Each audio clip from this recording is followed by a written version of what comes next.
नमस्कार। आज का जो टॉपिक है वो है ट्रांसफॉर्मेशन के अंतर्गत एक ऐसा रूपांतरण है जो W बराबर जेड स्क्वायर है फंक्शन के द्वारा प्रतिचित्रण होता है। तो आज का जो टॉपिक है वो BSc part 3 mathematics paper first के अंतर्गत आता है। तो विभिन्न प्रकार के ट्रांसफॉर्मेशन होती हैं, उनमें से एक पर्टिकुलर टाइप जो है वो है W बराबर जेड स्क्वायर।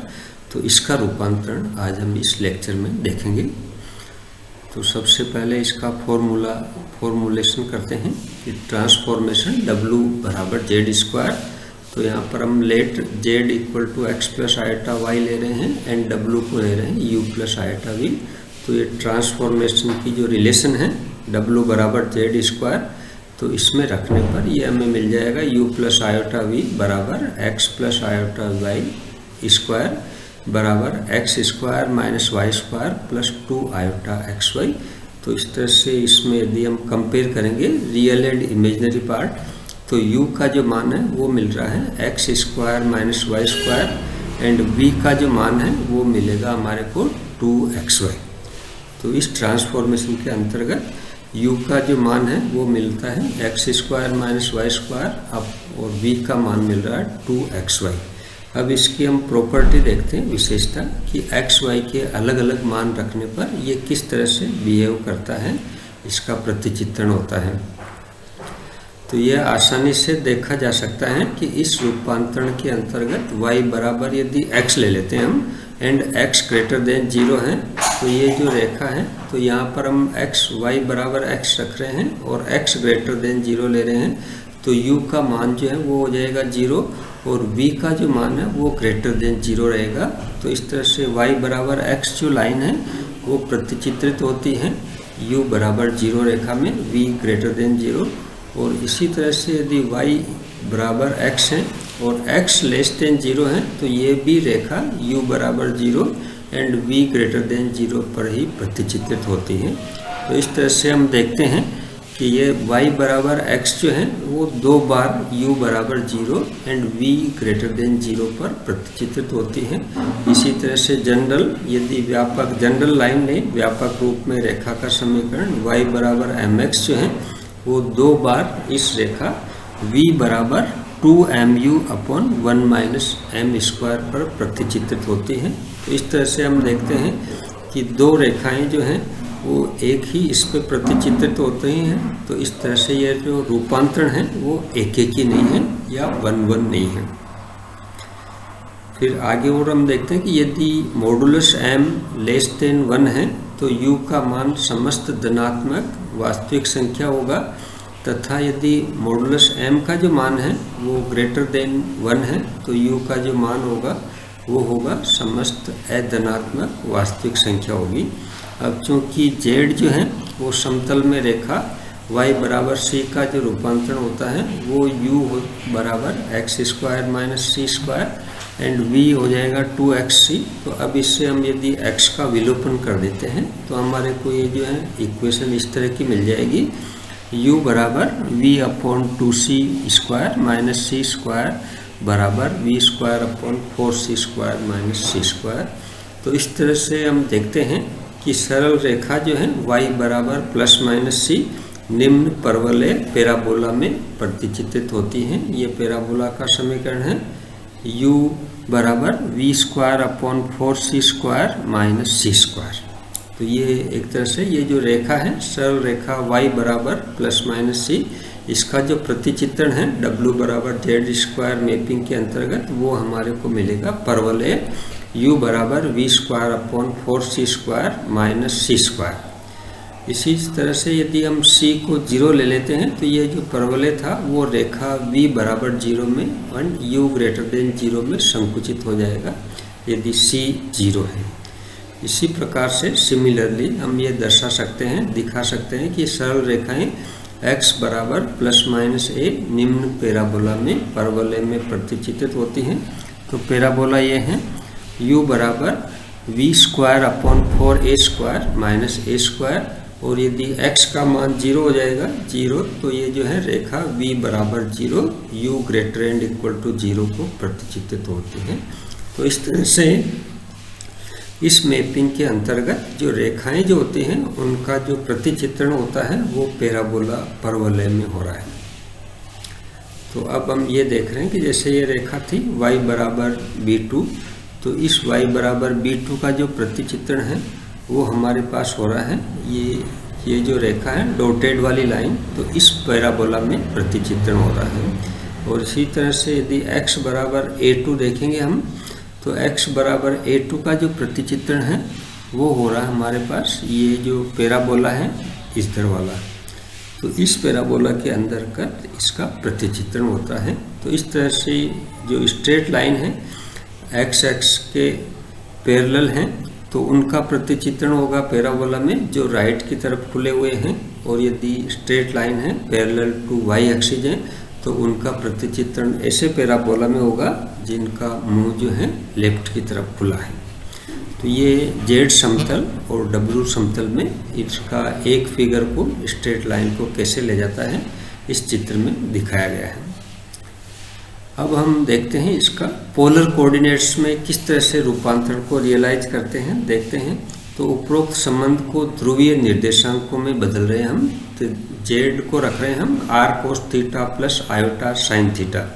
तो इस तरह से जो w जो था w बराबर जेड स्क्वायर बराबर r cos theta plus iota sine theta whole square, इसका स्क्वायर को हल करने पर ये हमारे को मिल जाता है r square into cos 2 theta plus iota sign 2 theta.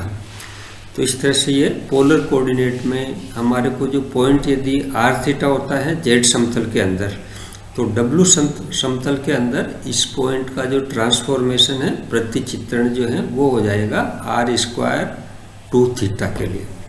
तो जो दर्शाता है कि प्रतिबिंब बिंदु की मूल बिंदु से जो दूरी होती है पहले बिंदु की दूरी के वर्ग के बराबर है, तथा उसका कोणांक जो है पूर्व बिंदु के कोणांक के दुगने के बराबर हो जाता है। तो इस तरह से हम यहाँ देख रहे हैं r जो है उसका ट्रांसफॉर्म होकर r स्क्वायर हो जाता है और थीटा जो है उसका ट्रांसफॉर्म होकर प्रतिचित्रण होकर 2 थीटा बन जाता है।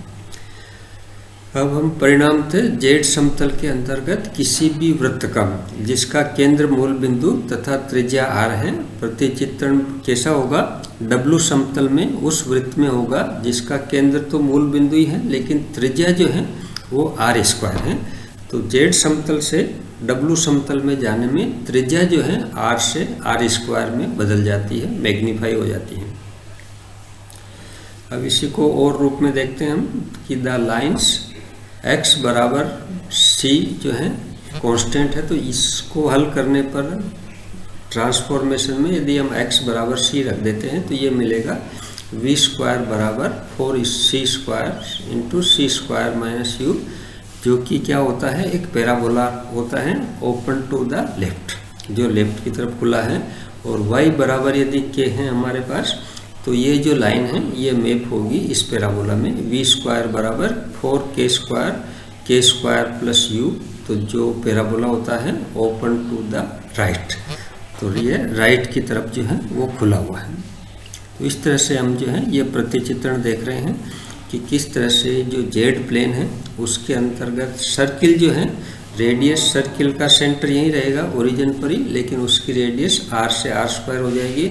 और कोई भी स्ट्रेट लाइन है तो वो ये पैराबोला में मैपिंग होगा जहाँ पर या तो लेफ्ट में खुले हैं या फिर राइट में खुले रहेंगे।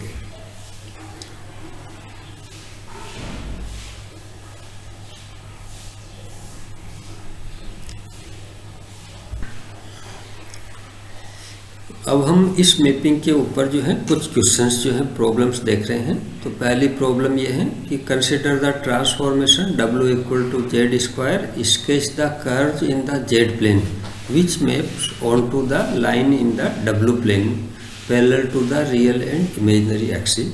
तो ये जो प्रॉब्लम है एक तरह से इन्वर्स ट्रांसफॉर्मेशन के लिए है कि हमें w प्लेन के अंतर्गत जो लाइन्स हैं रियल एंड इमेजिनरी एक्सिस हैं उनका जेड प्लेन में क्या पूर्व प्रतिबिंब होगा वो ज्ञात करना है। कि prove that every straight line in W plane is the image of a hyperbola और pair of straight line in the Z plane. तो अब हम इसका सॉल्यूशन देखते हैं। तो ये है, माना कि z equal to X plus iota Y and w को ले लेते हैं हम अल्फा प्लस आइटा बीटा। तो इस w equal to Z square जो है, तो यहाँ से हम अल्फा और बीटा के मान हमें मिल जाएंगे X square minus Y square and beta equal to 2xy। अब यदि हम बीटा को कांस्टेंट ले लेते हैं, यानी कि बीटा बराबर c, तो ये हो जाएगा हमारे पास एक तरह से लाइन जो है वो पैरेलल है एक्स एक्सिस की। तो यहाँ से हमें 2xy का जो मान है वो मिल जाएगा कांस्टेंट, और यदि हम अल्फ़ा को कांस्टेंट ले लेते हैं तो यहाँ से अल्फ़ा का जो मान है X square minus Y square वो मिल जाता है कांस्टेंट।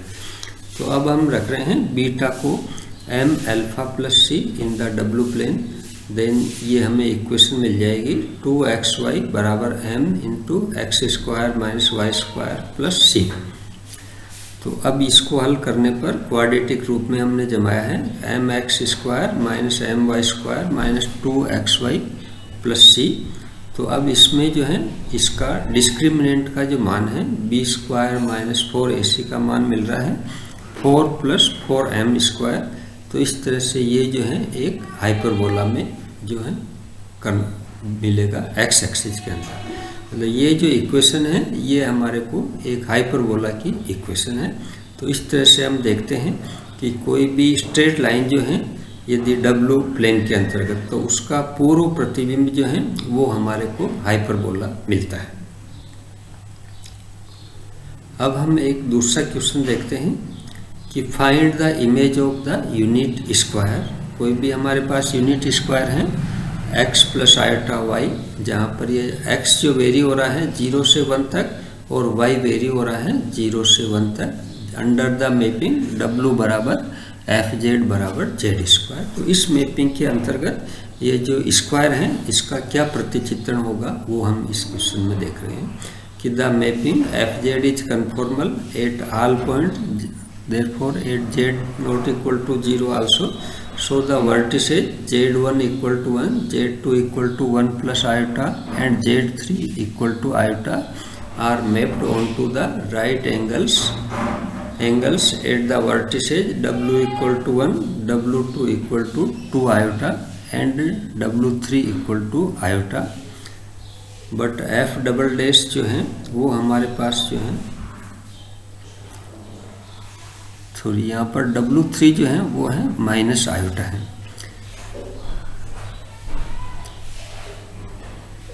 W3 जो है यहाँ पर है -1 है, क्योंकि Z3 जो है हमारे पास आयोटा है तो आयोटा का स्क्वायर हो जाएगा -1। तो यहाँ पर हम देख रहे हैं बट एफ डबल डैश 0 जो है वो 2 है, नॉन जीरो है, इसलिए एंगल जो है so the angle at the vertex Z0 is magnified by the factor 2।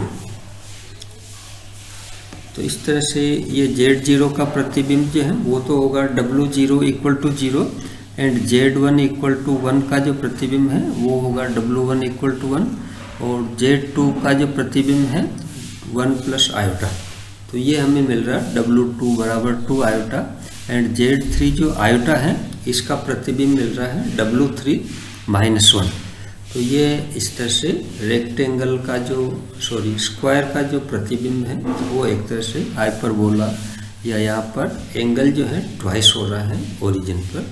तो इस तरह से ये इसका रूपांतरण है W बराबर जेड स्क्वायर के अंतर्गत में। तो ये मैपिंग थी। तो इस तरह से आज हमने जो है W बराबर जेड स्क्वायर मैपिंग के बारे में देखा। तो किस तरह से ये मैपिंग जो है स्ट्रेट लाइन को हाइपरबोला पैराबोला पे ले जाती है, सर्किल को सर्किल पे ले जाती हैं और स्ट्रेट लाइन को जो है वो भी हाइपरबोला में ले जाती हैं। तो ये हमने प्रतिबिंब इसका देखा W equal to Z square का। और ज़्यादा जानकारी के लिए एग्जाम्पल उदाहरणों के लिए कोई भी रेफरेंस बुक संदर्भ पुस्तिका देखी जा सकती है। मैं doctor R P Somani, associate professor in maths. धन्यवाद।